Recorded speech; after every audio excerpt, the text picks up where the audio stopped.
Bueno, y aquí estamos entrando al ayuntamiento de Madrid, iba a decir, de Donostia. Muy hermoso, muy hermoso. Aquí vienen mis compañeros de otros países. Aquí va a ser nuestra primera sesión. ¡Wow! ¡Qué hermoso! ¡Qué hermoso! Muy hermoso.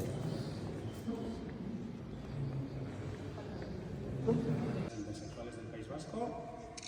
Y bueno, voy a leer una pequeña presentación en euskera, luego daré paso a Pati y seguidamente pues presentamos exactamente a las dos, a María José y a Ana.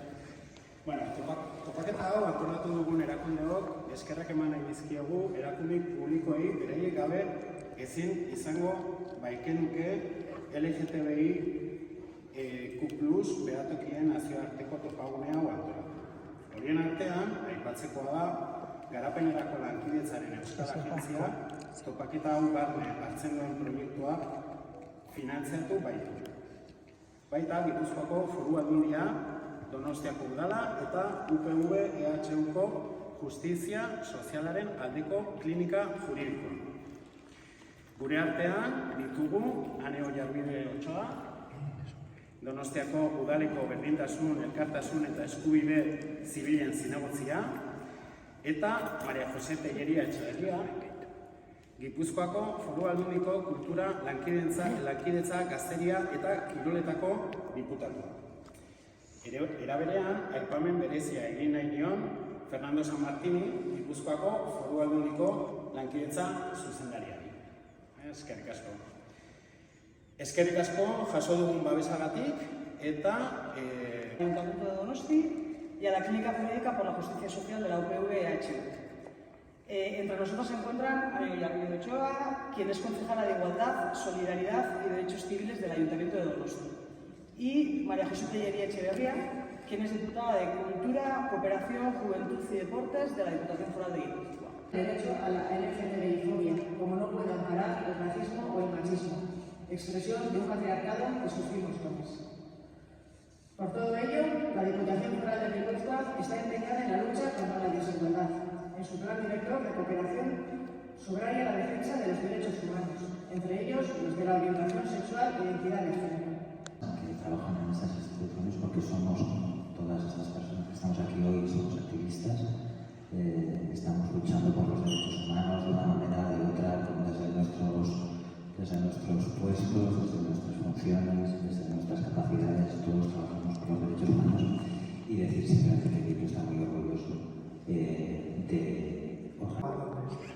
Es una activista nato, también colabora muy activamente con la sección de universidad de Amnistía Internacional y hace muchos años, a finales del año 20, fundó una asociación muy interesante que es el motivo por el que hemos invitado a participar de aquí, la actividad que desarrolla, que es la Asociación de Terapia, Asociación Española contra las Terapias de Conversión.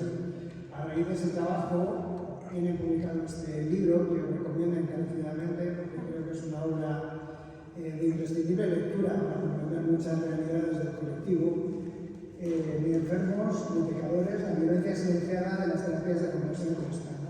La respuesta por parte del asociacionismo español, para mi gusto, fue cuanto menos mediocre. No hubo una respuesta que diera atención directa a las víctimas. Todas las víctimas con las que yo he hablado me han dicho que se cansaron de llamar a puertas y que nadie les decía denunciar.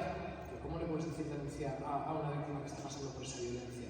Entonces, después de tocar en puertas de distintas asociaciones y que todas pues dijeron que sí, que es muy importante, pero no tenemos tiempo ni recursos, pues decidí montar la Asociación Española contra las Terapias de Conversión. Desde 2019 venimos documentando, dando apoyo directo a las víctimas, hemos identificado a más de 80 perpetradores y promotores de terapias de conversión en España, a los que vamos denunciando progresivamente, a pesar de que las instituciones a día de hoy todavía no han sancionado ningún caso de terapias de conversión, porque las instituciones que tendrían el deber de garantizar nuestros derechos y nuestra indemnidad y de castigar a quienes nos violentan, pues también son cómplices pasivos en este caso.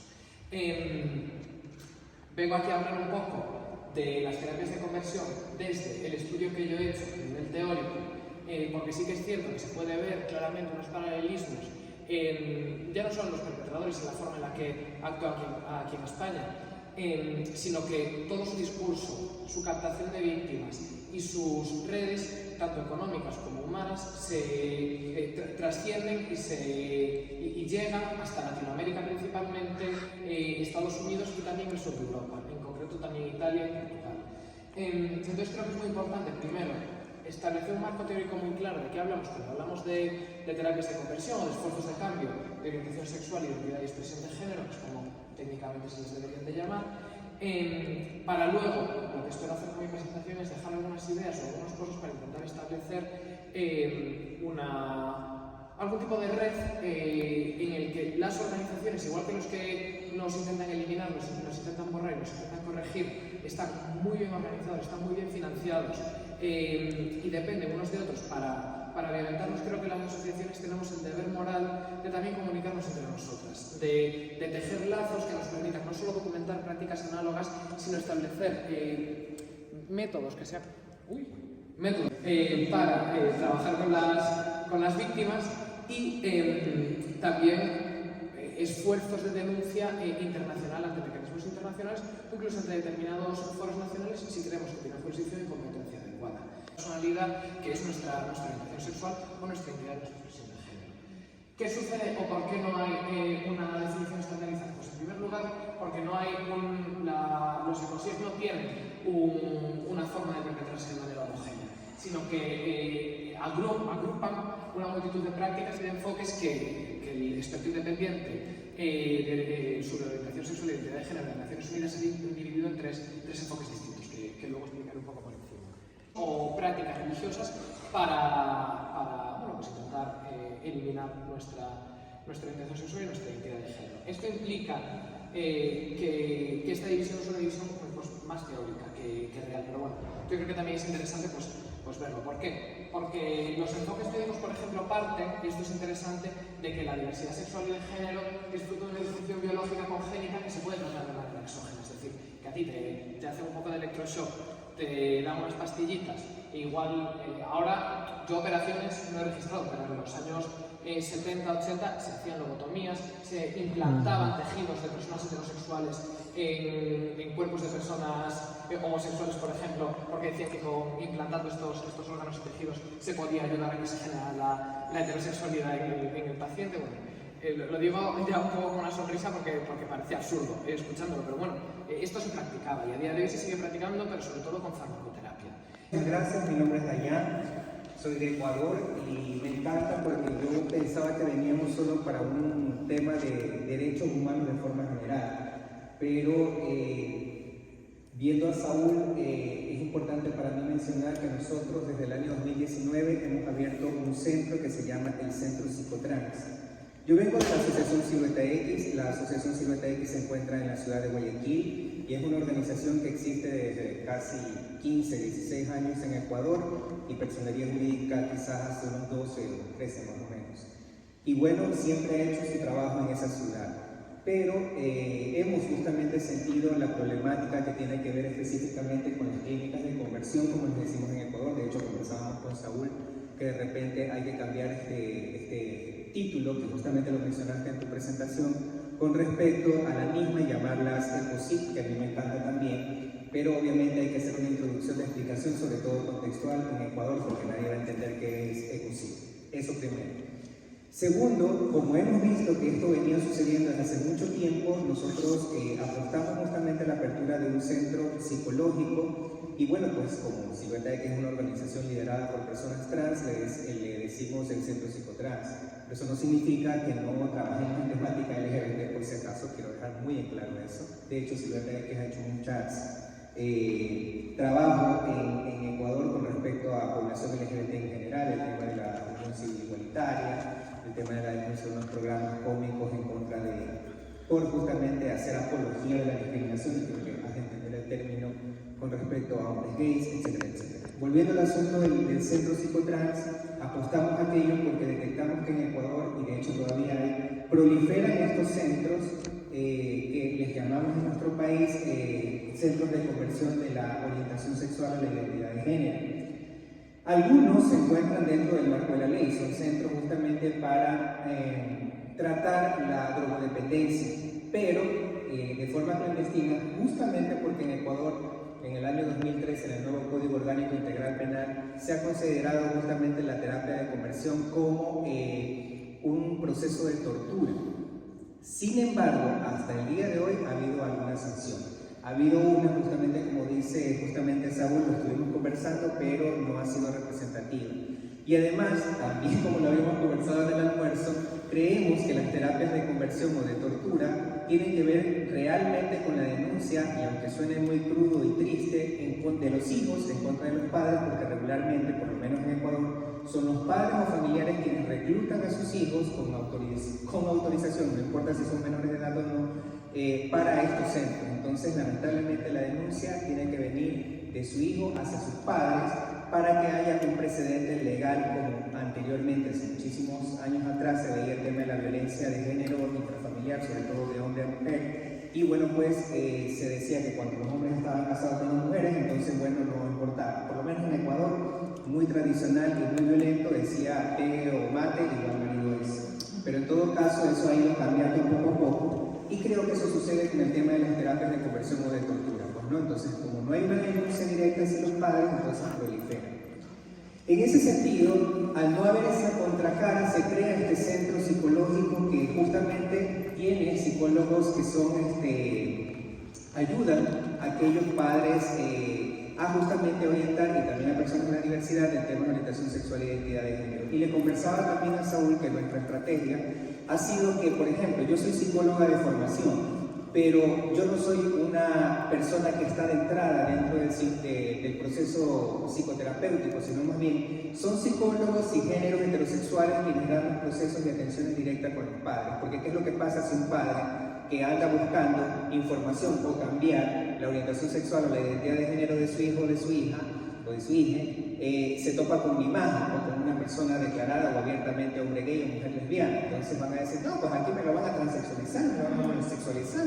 Entonces es la otra cara, el otro extremo. Entonces decimos desde hace muchos años, no, la primera cara y el primer proceso tienen que ser personas cis, heterosexualizadas, para que puedan justamente ser la entrada hacia este proceso y luego avanzar poco a poco una cuestión metodológica.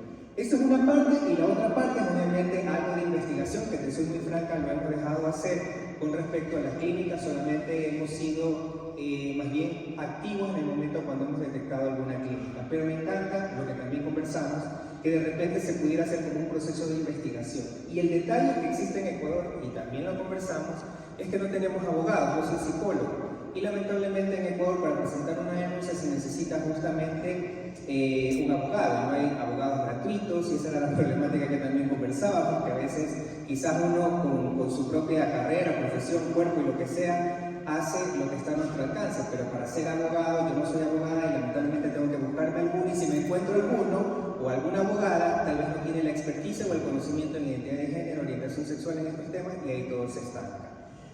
Y tengo dos cuestiones que quiero aprovechar, Saúl. La primera, que a mí sí me da mucho temor, y que de hecho en Ecuador, porque ahora las cosas están espantosas allá, es que de repente, sobre todo a partir de este ejemplo de esta señora, ¿qué sucedería si de repente ella pudiera tomar todas estas denuncias que tú has presentado y pueda decir es que en realidad me está persiguiendo? Eso es primero. Y lo segundo, sí estoy interesada, y por lo menos hablo por Ecuador, de que podamos articular alguna forma regional de hablar discursivamente de lo mismo, así como se mostró en tu, creo que era la penúltima diapositiva, en donde estaba esto que mostraba cada uno de los países. Creo que debemos hacer algo similar, buscar un nombre específico, ya hemos hablado también, para que de repente podamos articular una respuesta ante esta gente que justamente trata de desaparecernos. Eso es mi parte, muchas gracias.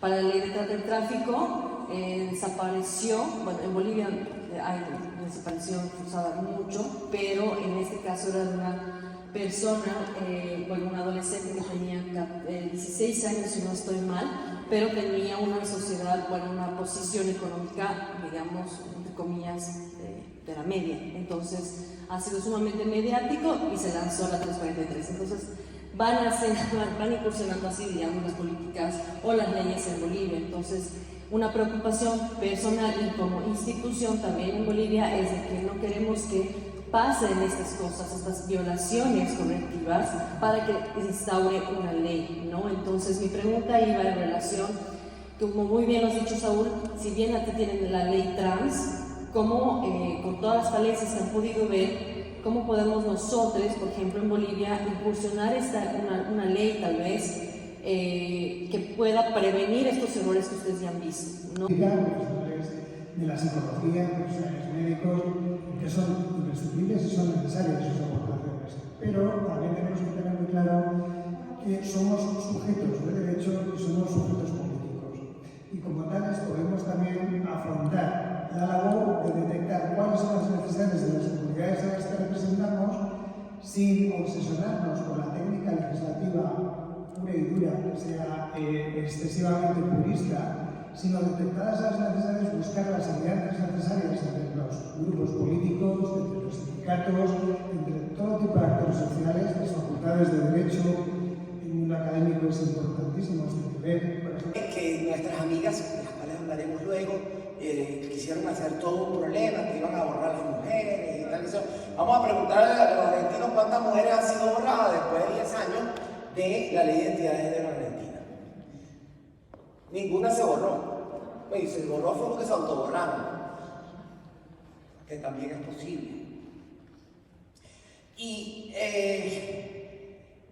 eso comenzó en Argentina en el año 2012, pero esa ley de identidad de género autorreferente de Argentina del 2012 existe con esos mismos parámetros autorreferentes, bien sea por vía legislativa o por vía judicial, en 24 estados de los 32 de México, algunos que todavía no están, Costa Rica, Colombia, Ecuador, Brasil, Uruguay, Argentina, Chile, Bolivia y ahora por vía judicial en Perú.